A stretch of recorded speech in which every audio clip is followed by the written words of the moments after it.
हम पहला ऑपरेटर है हमारा अर्थमेटिक ऑपरेटर। अब अर्थमेटिक ऑपरेटर हमारा क्या होता है, बाइनरी ऑपरेटर होता है। बाइनरी ऑपरेटर का मतलब होता है जिसमें हमें दो ऑपरेंड की रिक्वायरमेंट होती है। दो ऑपरेंड हमारे क्या करते हैं, यूज़ होते हैं।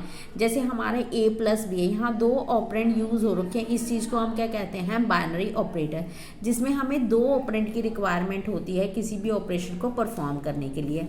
हमारे 5 तरह के ऑपरेटर्स होते हैं अर्थमेटिक ऑपरेटर्स में। सबसे पहले हमारा एडिशन होता है, दूसरा हमारा क्या होता है सब्ट्रैक्शन, तीसरा हमारा मल्टीप्लिकेशन, चौथा डिवीजन और पांचवा हमारा क्या होता है मॉडुलस। अब मैंने यहाँ पे क्या ले लिया, कोई अपनी तरफ से एग्जांपल सेट कर ली। मैंने a की वैल्यू 10 ले ली, b की मैंने 3 ले ली। अब मैंने इनको क्या करा, एडिशन करा, a प्लस बी यानी 10 और 3 को ऐड करा 13 आ गया। उनको सब्ट्रैक्शन करा 10 माइनस 3 तो क्या हो गया 7 आ गया। 10 को 3 से मल्टीप्लाई करा तो मेरे पास क्या आ गया 30 आ गया। अब a को मैंने किससे करा, b से डिवीजन करा। अब यहाँ पे जो डाटा टाइप है वो मेरी इंटीजर है, इसीलिए इसने क्या है 3.3 नहीं दिया, यहाँ पे क्या दिया है 3 दिया है, क्योंकि ये डेसिमल को क्या कर देता है, अगर इंटीजर लिया है तो ये इसको क्या कर देता है, इग्नोर कर देता है। उसके बाद है a मॉडुलस b, यानी 10 को 3 से डिवाइड करा, मॉडुलस का मतलब होता है रिमाइंडर, तो मैंने 10 को 3 से डिवाइड करा 9 और रिमाइंडर मेरा कितना आ गया 1, तो ये मॉडुलस ऑपरेटर में क्या आपका आ जाएगा 1 आ जाएगा। उसके बाद सेकंड ऑपरेटर हमारा क्या सा होता है, रिलेशन ऑपरेटर। रिलेशन ऑपरेटर हमारा क्या करता है, ये दो ऑपरेंड को क्या करता है, कंपेयर करता है और रिजल्ट किसकी फॉर्म में देता है, ट्रू और फॉल्स की फॉर्म में, यानी 1 और 0 में। हमारे पास टोटल कितने होते हैं, 6 ऑपरेटर्स होते हैं। लेस देन है, लेस देन इक्वल टू है, ग्रेटर देन है, ग्रेटर देन इक्वल टू है, इक्वल टू है और नॉट इक्वल टू है। रिलेशन ऑपरेटर हमारा, दोबारा से सुन लो, ये दो ऑपरेंड को कंपेयर करता है। रिजल्ट में हमें ये कोई आपकी अर्थमेटिक वैल्यू नहीं देता, आपकी कोई वैल्यू नहीं देता, आपको क्या देता है, न्यूमेरिक में कोई वैल्यू नहीं देता, ये रिजल्ट में क्या देता है, ट्रू और फॉल्स। अब हमारा क्या है, ये ऑपरेटर का मैंने एक टेबल बना रखा है, वो देख लीजिए। इसमें क्या दे रखा है कि लेस देन और ग्रेटर देन करके जो सिंबल है मैंने वो बना दिए। अब आपका क्या है, a लेस देन b। अब a को b कोई भी नंबर आप अज्यूम कर सकते हो, 10 3 जैसे मैंने ऊपर अज्यूम करा, आप कुछ भी नंबर कर सकते हो।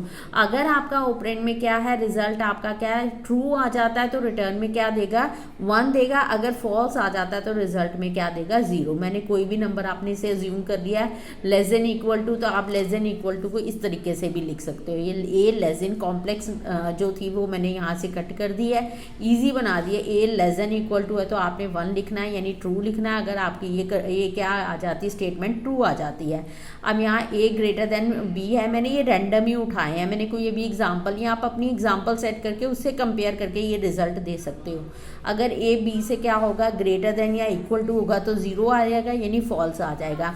अगर आपका a क्या है, इक्वल टू है, नॉट इक्वल टू है या इक्वल टू है, फॉल्स आ जाएगा या ट्रू आ जाएगा। जिस हिसाब से आपने वैल्यू सेट होगी उस हिसाब से यहाँ पे रिजल्ट आ जाएंगे। मैंने ये रैंडम वैल्यू ही उठा ली है। अब क्या है इसमें आपका क्या है, जो रिजल्ट होता है इस ऑपरेटर का आपका क्या आता है, ट्रू या फॉल्स के फॉर्म में। इसमें कभी भी आपका क्या है, कोई न्यूमेरिक वैल्यू रिजल्ट में नहीं आएगी। इसके बाद हमारा तीसरा ऑपरेटर आ जाता है,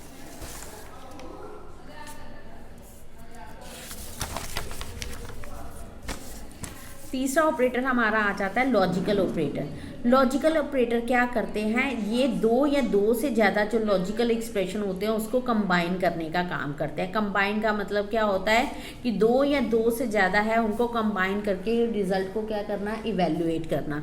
तो हमारे 3 तरह के इसमें ऑपरेटर्स होते हैं, एंड होता है, और होता है, और साथ में क्या आता है, नॉट आ जाता है। अब मैंने एक टेबल बनाया, इसको मैंने थोड़ा ईजी फॉर्म में कर दिया, पहले मैंने इसको कॉम्प्लेक्स थोड़ा बना रखा था। आपने क्या करना है, ये टेबल बनाने का तरीका सुन लीजिए।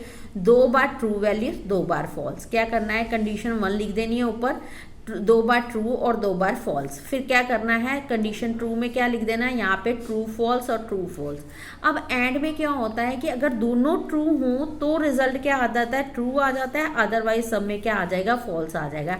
एंड में क्या, दोबारा सुन लीजिए, मैंने यहाँ पे क्या करा, 2 बार ट्रू 2 बार फॉल्स, यहाँ मैंने ट्रू फॉल्स करके टेबल बना लीजिए।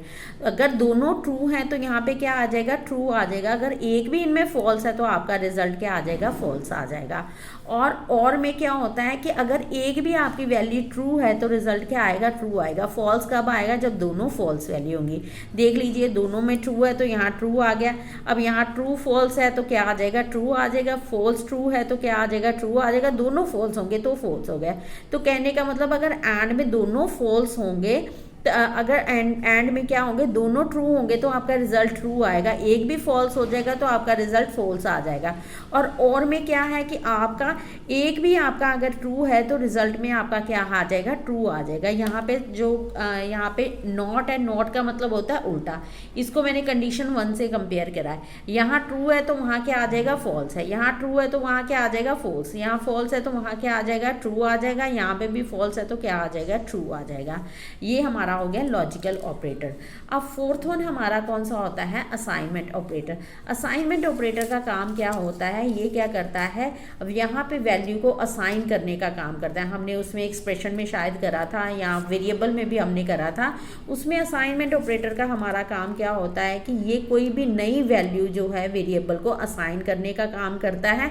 इसमें जो ऑपरेटर होता है वो इक्वल वाला यूज होता है। इक्वल वाला जो सी में यूज होता है वो डबल इक्वल वाले को हम यहाँ यूज करते हैं।